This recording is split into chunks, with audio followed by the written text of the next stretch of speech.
Welcome to the Chamber Spotlight, a local talk show podcast brought to you by the Pembroke Chamber of Commerce in association with the local scene. We're recording on a regular basis and cover many topics that span local businesses, local elections, local town governance, and a citizens' academy. I'm your host, Fraser Townley, and today is June the 8th. Is that right? That's right. I'm looking at my yes, good. June the 8th. And we're sitting down today with Brendan Carrico and Julie Beckham. Rockland, or is it now? What's the full title? Speak. Rockland Trust Company. Rockland Trust Company. Very good, because there are two Rocklands that are banks. Is that correct? Yeah, actually, Rockland Federal is going to make it easy on us. I heard they are changing their name soon. Oh, thank goodness. I agree. All right. So Rockland Trust, we will speak to you. The whole show's about you guys. But let's cut to the town where we recorded the headlines earlier today. Today is Monday, June 8th, and I'm at the town hall with Andrea Cesarini. Andrea, you've got some headlines. Yes, I do. So public meetings this week. So Monday, June 8th, we have our Board of Assessors, our Historic District Commission, and our Planning Board meeting. Tuesday, June 9th, our Recreation Commission will be meeting. And Wednesday, June 10th, Affordable Housing Committee and Recycling and Sustainability Committee will be meeting. Meetings need to be scheduled in 48 hours, so please check the section of the town website titled Agendas and Minutes and set the start and end date for the time periods you are interested in for the latest update. A reminder that most of these meetings are broadcast on the local scene. Meetings can be rewatched on www.thelocalscene.media/Pembroke/. Some other fun headlines around town. Resurfacing of Archer, Harvard, and Yale Road is starting shortly. Please avoid those streets and contact our DPW office at 781-293-5620 with any questions. Hobbamock and Furnace Ponds will be treated on Friday, June 12th to control the growth of a nuisance aquatic vegetation. Do not use these ponds for any reason until June 13th. The annual townwide recycling audit by Waste Management will be conducted from June 22nd to July 3rd. Our Recycling and Sustainability Committee meets on the first Wednesday of each month at Pembroke Public Library. Should you have any questions, we do recommend attending their meetings to ask them. This is a way to help us keep our recycling fees down. So make sure you're throwing things away in the correct manner. The library is getting study pods. These pods are meant to offer a quiet space for up to 2 individuals, ideal to hold Zoom calls, tutoring sessions, or private meetings. Pods are expected to arrive Friday, June 12th. Please call the library at 781-293-6771 for more information and to reserve the pods. The Pembroke Farmers Market is coming back on Saturday, June 13th. Vendors will be available from 10 a.m. to 1 p.m. at the Pembroke Community Center. The Farmers Market will be held on the 2nd and 4th Saturdays starting on the 13th until November 22nd. And if you have recently received a postcard from the town clerk's office declaring you have been listed as inactive on the voter registration rolls, these postcards are sent to any voter whose household did not respond to the annual street listing by June 1st. Inactive voters are still registered to vote. If you fail to return the postcard, you will simply need to sign an affidavit of continuous residency the next time you go to vote. Please call the town clerk's office at 781-293-7211 with any questions. And a reminder that the town hall will be closed next Friday, June 19th, in observation of Juneteenth. Thank you so much, Andrea. A couple of questions. First one, or statements, not questions. The affordable housing meeting will not be filmed and won't be available on the local scene, but it will be at the community centre 6 p.m. Until probably around 7:30. So anybody who's interested in affordable housing, you're welcome to attend that meeting. And also, Andrea, is this your last day? It is my last day. I'm going to be going on maternity leave. So I don't know when I'll be back, but I will be back. Well, we wish you the best of luck. I appreciate everything you've done, reading the headlines over the last few months. And I look forward to you coming back. Yeah, me too. I'm excited. Okay. Take care. So that was the town headlines. And now, Brendan, Julie, this is all about you. Let's start with a bio. Julie, I get to go first? Yeah. Okay. Do you not want to go first? Oh, I'll be happy to go first. Okay. My last name is Beckham, so I'm the beginning of the alphabet, so I'm used to going first. Since you're a little kid, you get called You're not in used to first. scoring goals. No, I am not used to scoring goals. I actually made a creative entrance into banking about 15 years ago. I have a theater background, and I'm the financial educator at Rockland Trust, which means I get to develop and implement financial education programming for everyone from kindergartners to senior citizens. Terrific. So that they can have a healthy relationship with money. And we're going to talk about that later in the show, aren't we? Perfect. Brendan. So, hi, my name is Brandon Carrico. I'm the branch manager at the Pembroke location of Rockland Trust. Been with Rockland now 6 years, all previously up at one of our Franklin locations. Assistant branch manager, what we call a relationship banker too. Mm-hmm. Started as a part-time banker right out of college. Applied 100 different locations. Rockland was the first company to give me a call back. I love it and been there ever since. So you're showing them loyalty. Good for you. Oh, yeah. Is it in your family? No, so I'm the first of my family to not be a firefighter. Oh, okay. I would have been third or fourth generation. I actually, during college, got my EMT. Nice. Had worked for a couple ambulance companies for a very short amount of time. Very brief stint with the state as a brushland firefighter. Uh-huh. Wasn't my thing. Apparently, it's not a good career if you're afraid of heights. So I traded in my boots and my EMT pants for a suit and tie and nice office job. Good for you.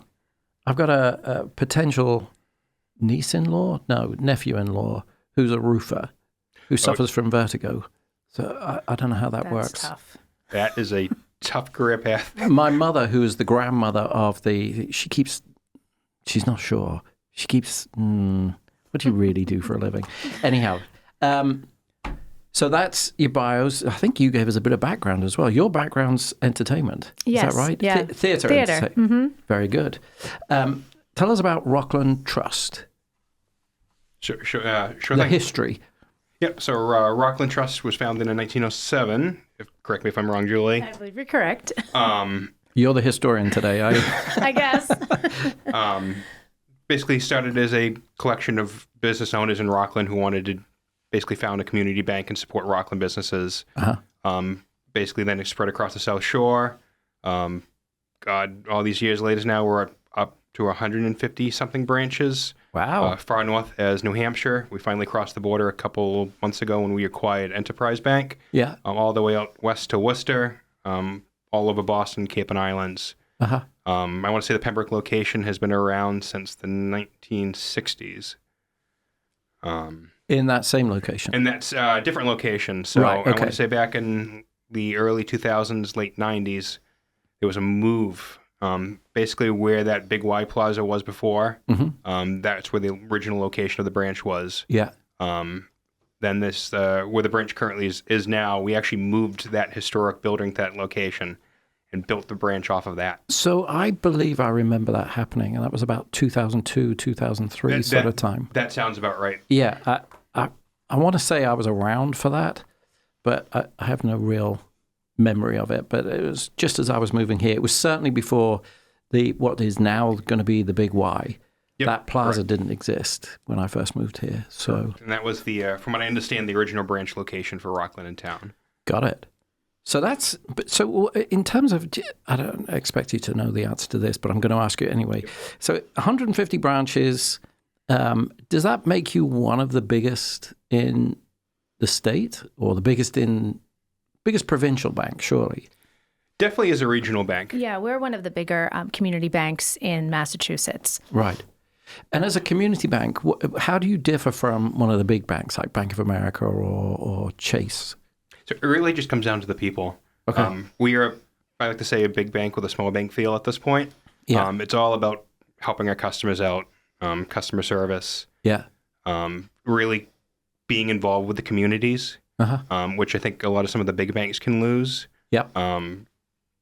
even as big as we are now, we kind of all know each other. Yeah. It's a very tight-knit, close-knit bank. Yeah, Sure. there are about 2,200 employees, but we have Over the 150. Yes, over 155 yeah. branches, more than 2,200 employees, and we're based here in Massachusetts. So that's a big differentiator from a national bank. And our investment in the community is really what we're all about, and I think that's felt in each of the branches and communities that we serve. Sure.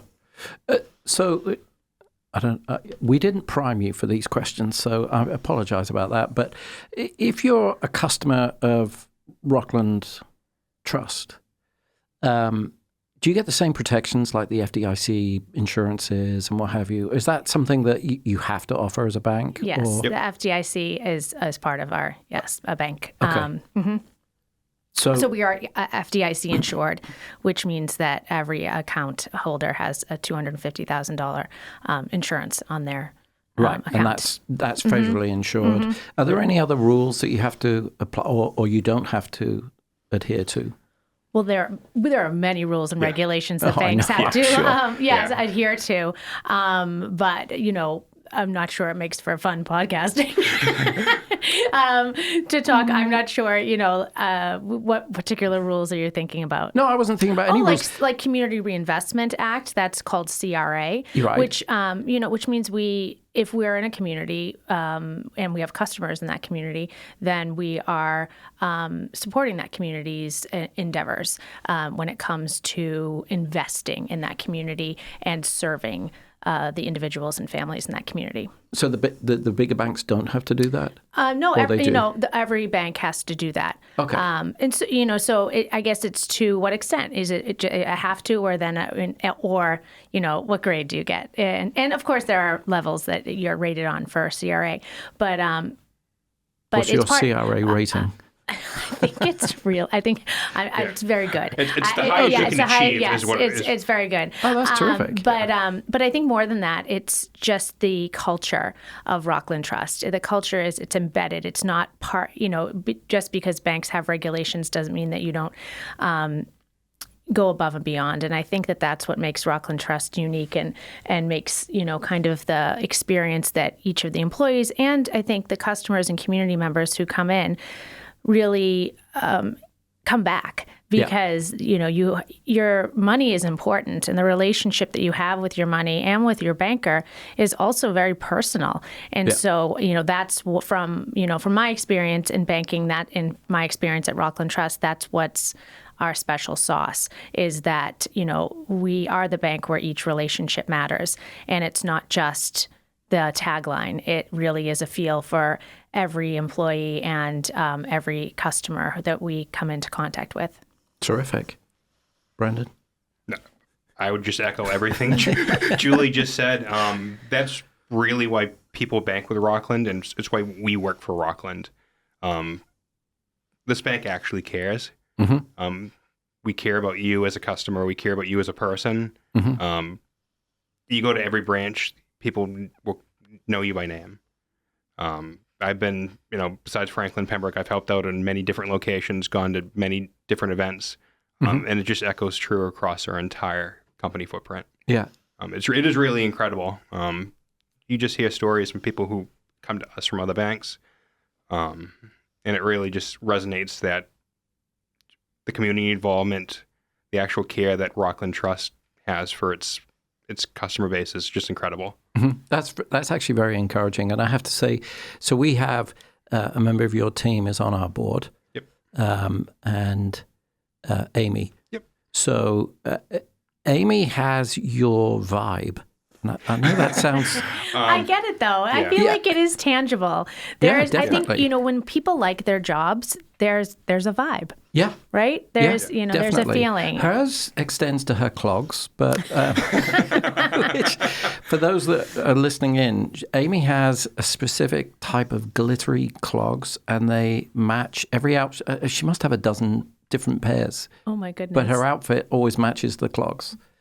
Yes, she does. I can confirm that with full certainty. But that's good fun. I mean, that's got that theater about it. Yes. It's really cool. Yes. It really goes back into one of our philosophies. We it's called the fish philosophy. basically it came out of this long story, this fish market in Seattle called Pike's Fish Market. I'm going to write this down. Fish. Okay. And basically it's the idea that when you're at work, you got to be there, be involved. You got to have fun. Yeah. Regardless of what's going on at home, when you're at work, give 110% and just be involved with the customer, make their day. Yeah. It's a really interesting story, considering working at a fish market, you'd assume it's, long hours, dirty job. I encourage anybody who is familiar with this or is not familiar with this to kind of look into it. There's a good documentary about it. It really... I'm going to look it up, Brendan, but I'm going to share a little bit. So I used to work for a large corporation in Europe, and we all had something else. The people that gave the company 110%, the company didn't own them 100%. So you can, in my opinion, you can always sense the people who are owned 100% by the company they're working for, because they don't give 100% back. It's humdrum, it's drab, it's a chore. You're going into work every day. You want to leave as soon as the clock strikes 5. So those are the people that they're owned by the company they're working for, but it shows. Yeah. People who have other interests outside of their, and they tend to give you more. So that's what I look for when I'm looking at executives. What do they do outside of their job? Are they owned 100%? So with that in mind, Julie, what do you do outside of work? Oh, what do I do outside of work? Well, I have 4 kids who are 19 to 23. So for all these years, I've been raising them, and now any twins in there? No, a blended family though. So yes, okay. So that explains a bit, And so, I'm really enjoying watching their journeys and how they're launching and what they're doing and, their classes in college and their first jobs and all those kind of things. But I also, I live within 2 miles of my parents and my sister. So I have a great family. I again, my theater background, I go to dance classes. I like to walk a lot. So you I like are to hang out not with owned friends. 100% by Rockland. No, there you go. I don't think I am. I do. I love my job. I'm not. I don't hide that fact. I feel like I have a great job, and I'm very supported by the bank, which is so great to be able to again teach financial education through a bank is so awesome. But I do have free time and other interests that I think make life interesting. Over to you, Brendan. So I'm a reader. I enjoy particularly history books. I'm a big history buff. Uh-huh. So I do currently still live in Franklin. Okay. Definitely looking at moving down to the area. Is that a drive? I don't know where Franklin is. There you go. Shows my ignorance. So basically Franklin is right up 495. From Pembroke, it's about an hour. Oh, that's a heavy. It's not terrible, though. I kind of enjoy it. In that drive-in, I kind of get to strategize, kind of relax a bit, think about what my day is going to look like. Listen to podcasts. Then on the ride home, it kind of gives you that time to decompress, think about and kind of plan out even the next day a little bit. Do you drive faster coming into work than you do going home? I drive the same speed either way. Oh, you do? Okay. That's another indicator, by the way. Oh, is it really? Yeah. Yep. The people who rush to work are trying not to get there, and then they drive slowly on the way home. Interesting. I thought it'd been the other way around. I know. Maybe it is. Maybe I've got that wrong. But even then, nope, same speed either way. Same speed. Okay, that's good. So in Franklin, though, I'm a member of the Franklin Historic Commission. There you go. So See? we kind of run the museum. Right. So Franklin actually does have a museum. Uh-huh. So kind of volunteer as much as I can if I have some time on the weekends when I'm not at the branch. Sure.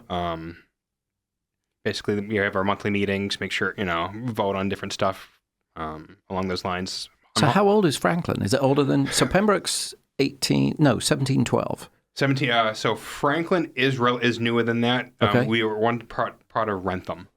Okay. Broke away. I want to say our 250th is coming up next year. Got it. So I want to say right around time of the Revolution. Okay.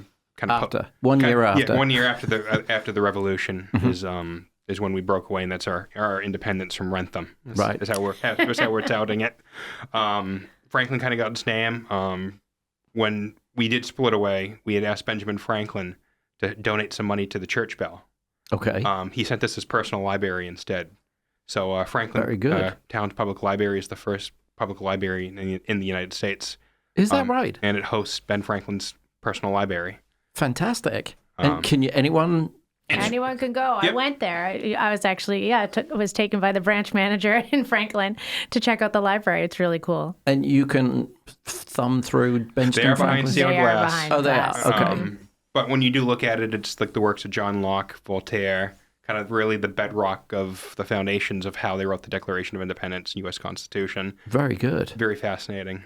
And that I do play hockey. Uh-huh. Not very well. I can I know enough to get out of the way and not get hit. I like painting. Once again, kind of goes back into my love of history. I'm a model maker, so like building of like planes, tanks, all glue, painting them.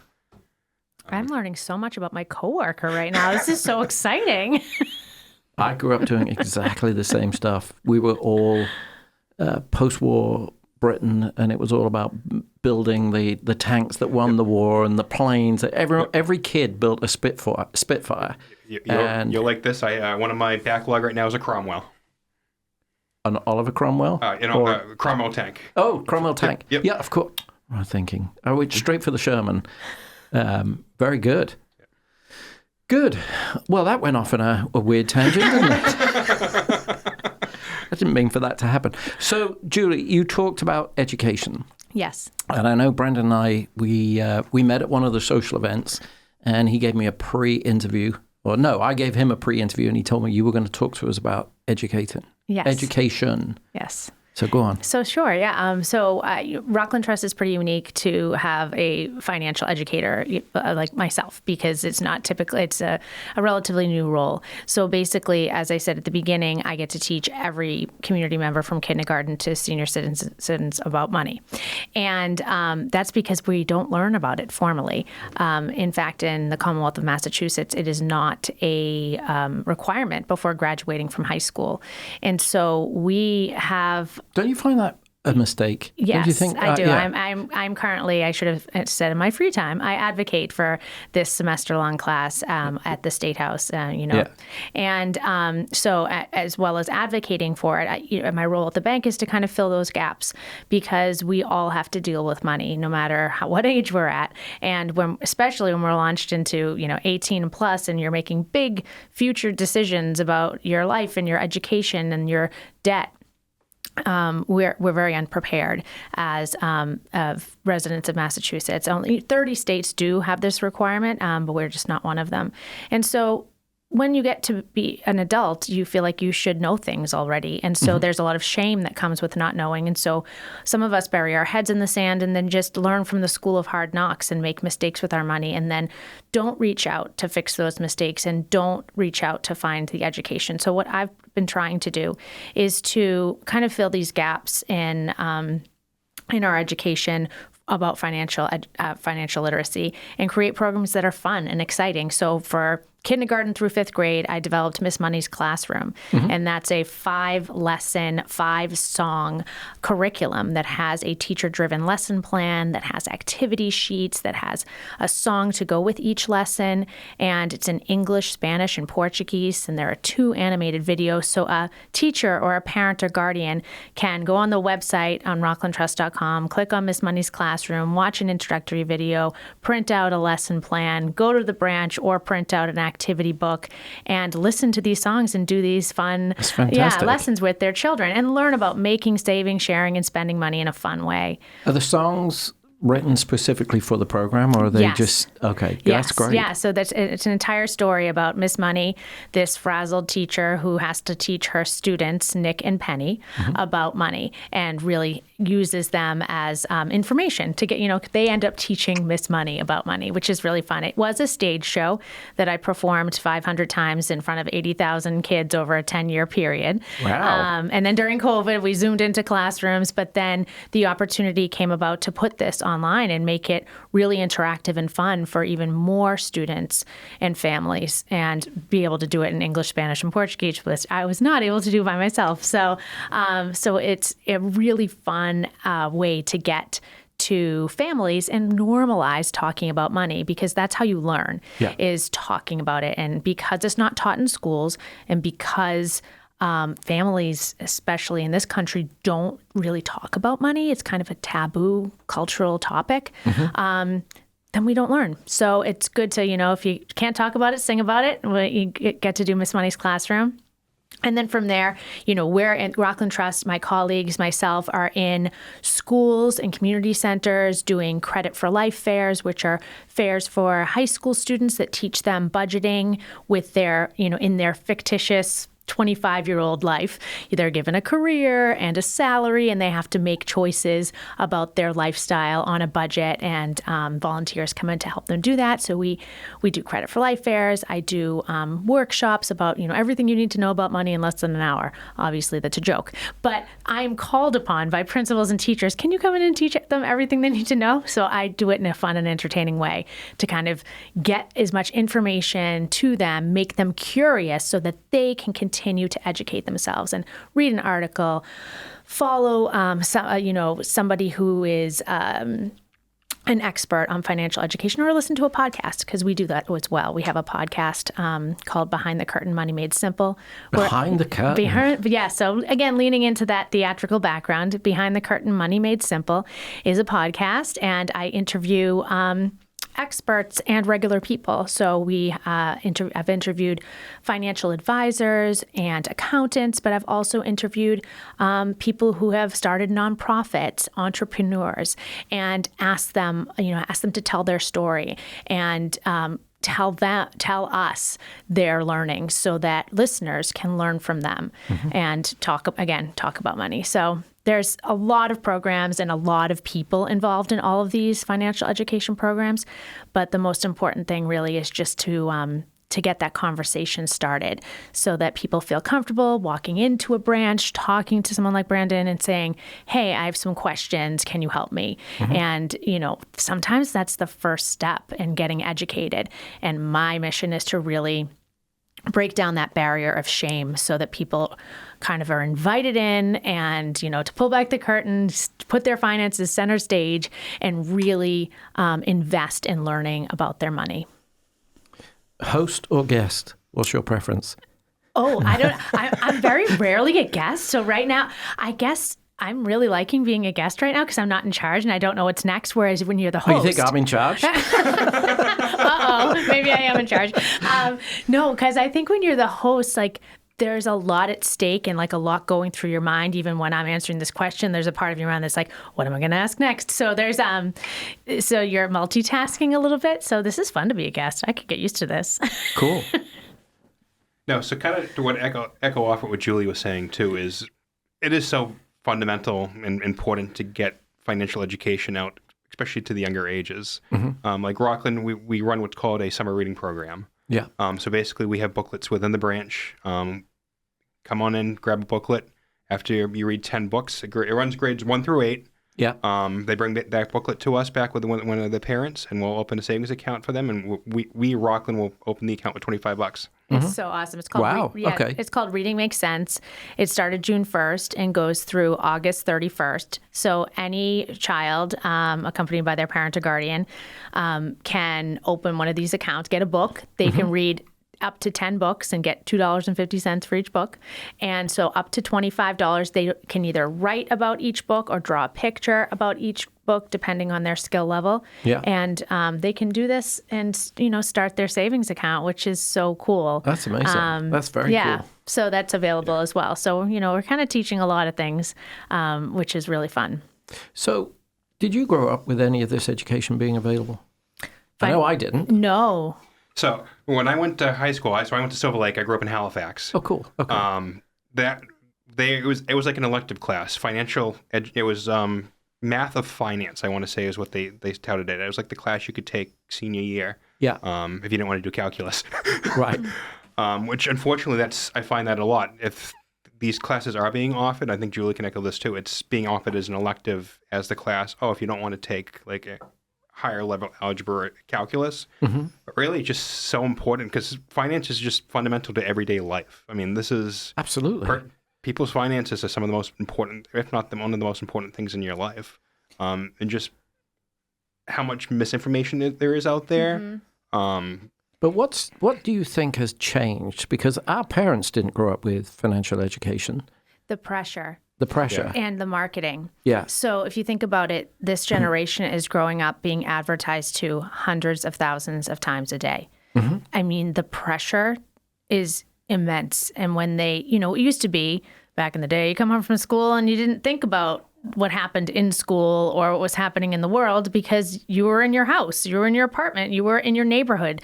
That's all the exposure you got. Mm-hmm. Now everybody's on their phones. You know exactly what your other friends are doing. You can track them. You can, and then while you're tracking and scrolling on your phone, you're getting advertisement after advertisement. Yeah. So there is never a break in how the kids are being targeted. Mm-hmm. And so that's why financial education, from my standpoint, is almost like a safety issue at this point, because financial safety, because there's just so much information coming towards them. And some of it is from sports betting, which happens at an earlier age on these kind of, not regulated, but they're, on their phones for some of these kids. It's only just become legal in the last 5 years, it right? It has. And, there are age regulations and things like that, but there are also like sub sites and stuff like that the kids know about. And the access to spend money and the access to kind of get in this mentality of like playing these games that create this kind of lost chasing loop in a young person's mind that can be really hard to disrupt once that kind of adrenaline gets into their young brains. So that's what's changed, is that it is just so much pressure. But I'm going to take what you've just said, and I agree with you, but then you have to apply that to health, medicine. We're being promoted medicines and medications and some of these diseases that they come up with now. I've never heard of them before. But if you have a crooked knee and your eye goes in the other direction, you might be suffering from this, and go and speak to your doctor. I mean, all of that data is coming in. So the education you're offering or you're discussing for banking, I mean, we kind of need that for several subjects. There are so many things. I heard you mention that, like Pembroke has is a class like in your introduction, something about a citizens academy. Oh, a civics, yeah. Yes, so it's what we're trying to do. Right, you're educating people, so that's what you're doing. We're trying to. Right, but I think that's what you have to listen. Yeah, I know, and that's the thing is like you can. Whatever that expression is, you can bring a horse to water, but you can't make him drink, right? But you're creating opportunities to educate people. And that's, I think, what communities have to do more of. Yeah. Because, otherwise you just fall into your phone and get whatever the world wants to feed you based Absolutely. on your algorithms. And I think that, at some point, the pendulum has got to swing, and we've got to, I don't know, do what you're doing. Offer a buffet of opportunities as a community so that people can get the information they need. So, yeah, I don't know what the buffet looks like from your side of the table, but no, what we tried to do is we identified, so obviously we're the Chamber of Commerce, so we're representing the businesses in town. Yep. But a healthy town is what the businesses want also. Yes. So we advocate for educating people. Because our employers want educated people working for them. We're advocating for affordable housing because most companies in town, they want their employers to live closer to where they live. They don't want them living in Franklin, quite frankly. But no, I mean, it's a serious point. I mean, you have to be able to afford to live where you work. Yep. And then there's all the other maelstrom of nonsense coming on social media. Like, for instance, I'll give you the best example I can think of is we draw our water from the aquifer. Now, the water needs filtering and it needs treating, but it's pure, it's not spring water, but it's from the aquifer. We have an agreement with a town called Brockton. They take our surface water from the ponds. They then have to treat it. And now, in the past, what they used to do is they would supply the water back to us, having treated it before we started getting the water from the wells. Yep. But this is this is like a Victorian treaty that we have with Brockton. We'd supply them with they get the surface water and they have to treat it. And it's the surface water in the ponds.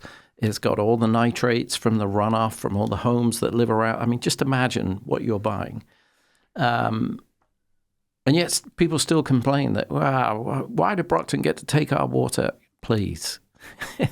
So we had the water superintendent in, and he was explaining what I've just explained to you. Doesn't make any difference. It does. Of course it makes a difference. But people need to get their information. So we were providing We're trying to... So we're not being pious and try to, we're going to sort this out. But we are trying to make the information available. What you do with that information is up to you. But we at least are trying to make it available. I think it's great, Yes, and that's, what it has to do with what you're doing. Yeah, with financial education. Just try to get it out there because, again, if, you get a little kernel that sparks your interest, then you're going to find out more. Yeah. And I think that's what it's about, because everybody's personal finance journey is personal and they're going to glom on to something that relates to them. And adults do not like to be told what to do or how to do it. No. So, if you relate to them by having a podcast, telling somebody's story about how they founded a nonprofit or how they financed their house or how they became a first-time home buyer, any of these things, then you're like, oh, well, that person can do it. Then maybe I can. I'll call that person, or I'll share this podcast with my partner, and maybe we can do this. So I think we do relate to stories, and I think I sense we're going viral. Julie. Oh.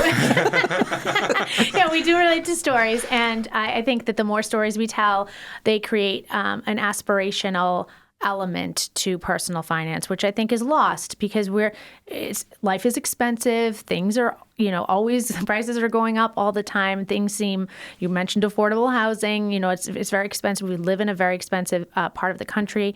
And still cheaper than England. It is? a lot cheaper. Okay, good to know. Trust me. Oh, yeah. Yeah. Oh, yeah. Here, so in Pembroke, the smallest plot of land currently is an acre. If you live in a similar town in England, you are advertising if you have more than a third of an acre. You're wearing it like a badge. Oh, wow. Oh, yes, I've got a third of an acre. The standard of living here is so much higher. Right. And that's the thing. Higher. Keeping up with the Joneses is really hard. And that's the thing that comes into, kind of. If you compare the cost of living here to another state, a southern state, I can understand why people think that this state is more expensive than that state. Right. And that is true.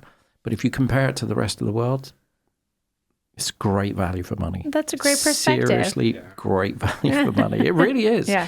And this, I hear a lot of complaints about, living in America.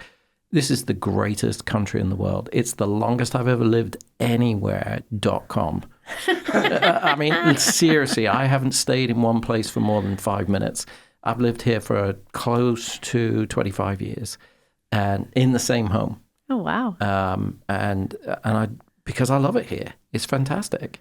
That's great. Oh, yeah. So I don't know if I'm the best advert for this country. I think you might be. I think you just became one. I'm doing my best. Okay. So I've got here future. What's the future for Rockland? Well, you're not changing your name. We know that. No, we are not. We are keeping our name. Good. Really, just doing what we've always done. It's the fundamentals. It's be involved in the communities. Continue to support our customer base. Okay. I'm sure, we call it organic growth. Build off our current relationships. Yeah. Just become really everybody's go-to bank. Yeah. A lot of what we've been doing too recently now is like fraud prevention workshops. A lot more. That's on the up, right? Fraud, especially as technology grows and grows, and now we have this emergence of the AI market. Yeah. People can mimic people's voices, mimic phone numbers. You might get a phone number that looks like it's from your bank, and it's not. Yeah. A lot of going back to what Julie kind of emphasizes is just education. Yeah. Just making people aware this is what the current wave of stuff going on in the fraud prevention world is. Yeah. Yeah, it's important, I have kids say to me, like, what's the difference between, banking with someone, and I never go in and say bank with Rockland Trust because I'm about education. So I'm like, you bank where you feel respected. You bank where you feel comfortable asking a question. That is always my directive. But some people, teenagers specifically, like, what? Well, shouldn't I just bank with some online bank and whatever? I'm like, absolutely. You do whatever you feel comfortable with. But when it comes to something like even fraud prevention, to know that you can walk into a bank and be like, what is this? Like, I don't know this number, or I don't know this charge on my statement or on my phone. And to be able to call someone and have a conversation or go to one of the 155 branches, I think is, really. That has to be another class for you. What? Create a new class on this, because I think fraud? Yeah. Oh, we do. You I do? didn't What's that mention one it. called? We have Spot the Scam videos. Spot the Scam. Yes. There we So go. scams happen everywhere. They can happen on your phone, on your computer, at your home, and so we have a series of Spot the Scam videos, which are really short. They illustrate like a scam and then tell you what to do afterwards. What's the craziest scam that you just can't believe people fall for, but they do? Okay. And I don't want to hear about the Nigerian prince. No, it's so crazy. The thing is that every time anyone hears about these kind of scams, they think, I would never fall for this. And hundreds and millions of people fall for these things because the scammers are good at their jobs. It's not like they go from 0 to 10. Like they're creating this false relationship with you over a phone or over email for a while and then hitting you. And so you don't know what's coming. Yeah. So I do have to say that, every scam that you hear of, you think, oh my gosh, how did they fall for that? Until you're the person. It's like doing, Wheel of Fortune or Jeopardy at home. You're like, I got this. It's easy. And then if you were on there, you would never get anything right. Yeah. So the worst, the one that I interviewed this lieutenant in Norton, actually, and he was talking about how someone got on the phone with the husband first and basically said that they had found texts, and basically they were accusing him of I'll just say it out. They're having inappropriate material on his computer, and it was wildly inappropriate what they were accusing him of, and they were going to ruin his reputation by exposing him. And he said, "This is not my material." Blah blah blah. That didn't matter. That got the wife involved. The wife's like, "We can't have you exposed. This is horrible. They're going to ruin our reputation in our town," and blah blah blah. And this kept the people on the phone through going to the bank, through getting money, through actually putting cash in an envelope, handing it to an Uber driver. I mean, this whole 24-hour thing, all because this individual accused somebody of, extortion, really. And it hit at a very vulnerable older couple who was horrified at this potential fallout and was just trying to protect themselves. So that's like a really extreme version, but not unique. So It could be anything. It could be, there's another story of a grandmother getting a call that the grandson, got in a car accident, needed money because he was driving drunk. Okay, sent the money. A few hours later, he was driving drunk. He hit a pregnant girl, and she's in the hospital, need more money. So, like, these things build, and, so... It's escalate. It's escalation. It escalates. Yeah. So... What's the silliest one people fall for? The one where you go, yeah, you didn't, surely. I don't know. I haven't said. I can say I probably haven't had a silly one. In a while. Yeah, they're all just terrible. It's getting very much more sophisticated. Yeah. And it's scary. It's scary, sophisticated. Yeah. It's a lot more technologically involved now too. Yeah. And international. And international. And insidious too, because they really do. Okay, so I got a text that my cloud. Like, my cloud is going to disappear. Okay, we all know we store stuff in the cloud. What the heck is that? Where is it? Blah, blah, blah. But I just told you I had 4 kids. All of their childhood is somewhere in the cloud. So that's how they got me. Like, all of your stuff is about to disappear in the cloud. Like, oh my gosh, that's my whole motherhood, right? Yeah. And so I actually did what I practiced in the Spot the Scam videos, and I took a breath and I thought, 1, 2, 3, let me see. And then I was like, oh my gosh, this is a scam. And I said, can you give me a number and I'll call you back? And they hung up on me. Yeah. And, so they're preying on whatever demographics vulnerability is. Yeah, for sure. 100%. Heck, I got an email from somebody I know. Just a simple email, hey, when you have a second, do you mind if I just touch base with you? Formatted exactly like how this person normally writes their email. Same sign-off, same signature, same everything. So I respond, yeah, what's up? Yeah, and then I get the story. Oh, I've lost my debit card, and my grandkid is sick. I just need you to buy like an Amazon gift card. So, yeah. So there are some, there are some red flags that come up. The gift cards, the urgency, the affinity to maybe a group that you're in. Oh, I'm from the chamber, blah blah blah blah.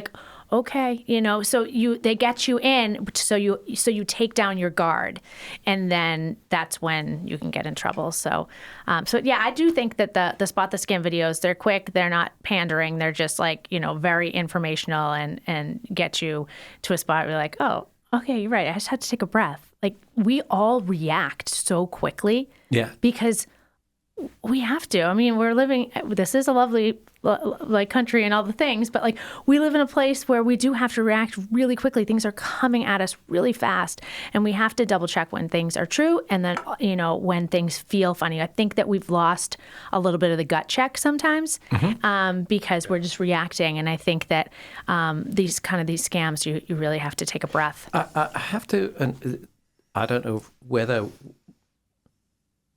I have an iPhone. Yes. Yep. I think the security on iPhone is so much better than Android. Is that right or wrong? I don't actually know. I don't use an Android, but I do know that you have a passcode on your iPhone. But just a fun fact, or not so fun, is that if you use Venmo or Cash App, you should also put a password on those. Yep. So so that it doesn't straight up open, because you could be on vacation and be like, oh, can you take our picture? And then someone could just pretend they're taking your picture and Venmo themselves if you don't have a password on that. Yeah, no, I do. I have everything I do, even silly things like text messaging. It has to see my face before it'll open the app. Okay, that was not a public information. Listen, we are very close to, we're over time, actually, but I'm not going to cut you off. Was there anything you guys wanted to share that you haven't had an opportunity to share? I probably said too much. We're not cutting anything. It's all going out there. I was just, all of these resources are available at rocklandtrust.com. Or if you go into, we're talking about the Reading Makes Sense program for kids, Miss Money's Classroom, the podcast Behind the Curtain, Money Made Simple, Spot the Scam videos. They're all on the website under financial literacy. And of course, you can go into any of our branches and ask about any of these programs as well. That's amazing. Yeah, please just come on in. We'd love to sit down and chat. I think sometimes, especially in these fraud scenarios, people can just feel embarrassed. 100%. A lot of my, in the branch level is just let them know, hey, this happens. Some of the smartest people I know have fallen victim to scams. Yeah. It's not just you. Just kind of reinforcing that.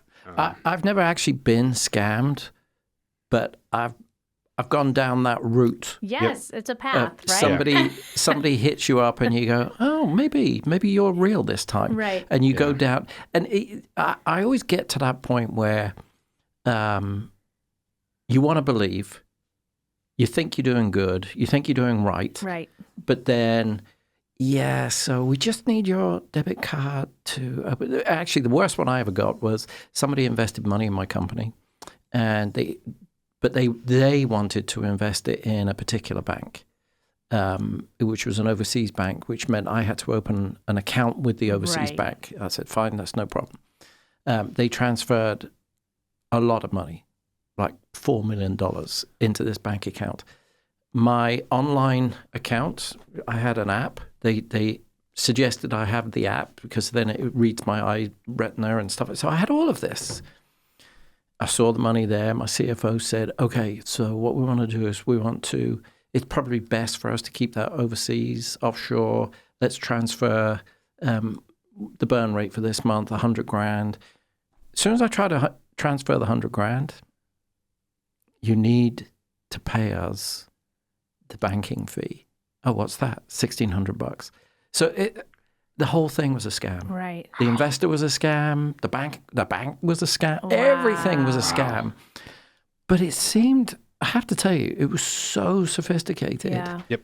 And it came to me the investor came to me from a very well-known, reputable organization they were set up to help entrepreneurs get investors.